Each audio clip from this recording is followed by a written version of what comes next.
सम्माननीय मंचसीन गुरुजन परम विचारक मंडली को मोर नमस्कार। आज विषय होची एक भारत श्रेष्ठ भारत। नामर ही जना पड़ुची भारत जेतेबेले एक हेबो सेतेबेले श्रेष्ठ हेबो।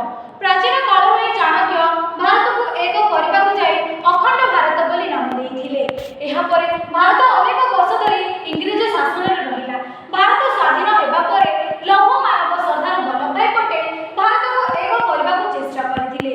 तांकर प्रचेष्टा बळे आज हैदराबाद और जम्मू काश्मीर भଳି छोट छोट रियासत भारत देश में मिसी पारिछि। जेउथि पाई आमे आज गर्व रे कहूचे एक भारत श्रेष्ठ भारत अखंड भारत।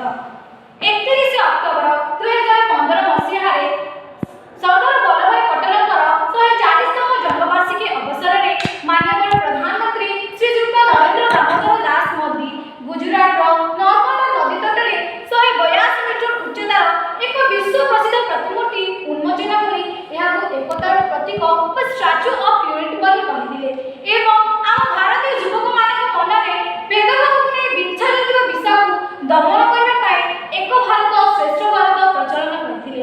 ଏହା କାର୍ଯ୍ୟକାରୀ କରିବାକୁ ପ୍ରତିଶ୍ରୁତି ମଧ୍ୟ ଦେଇଥିଲେ। ବର୍ତ୍ତମାନ ଏହା କାର୍ଯ୍ୟକାରୀ କରି ଆସୁଛି। ଏହି ଯୋଜନାର ମୁଖ୍ୟ ଉଦ୍ଦେଶ୍ୟ ହେଉଛି ସମଗ୍ର ଦେଶର ଲୋକଙ୍କୁ ପରସ୍ପର ସହ ଯୋଡ଼ିବା ଏବଂ ସେମାନଙ୍କ ସଂସ୍କୃତି ଓ ପରମ୍ପରାକୁ ଜାଣି ବୁଝି ସମ୍ମାନ ଜଣାଇବା ଓ ପ୍ରୋତ୍ସାହନ ଦେବା। ଭାରତ ହେଉଛି ବିବିଧତା ମଧ୍ୟରେ ଏକତାର ଦେଶ। I mean unity in diversity। ଆମ ଭାରତ ଦେଶରେ ବିଭିନ୍ନ ଜାତି ବିଭିନ୍ନ ଧର୍ମର ଲୋକ ବାସ କରନ୍ତି, କିନ୍ତୁ କେହି ଯଦି ତାଙ୍କୁ ପଚାରେ ତମେ କେଉଁ ଜାତିର, ସେତେବେଳେ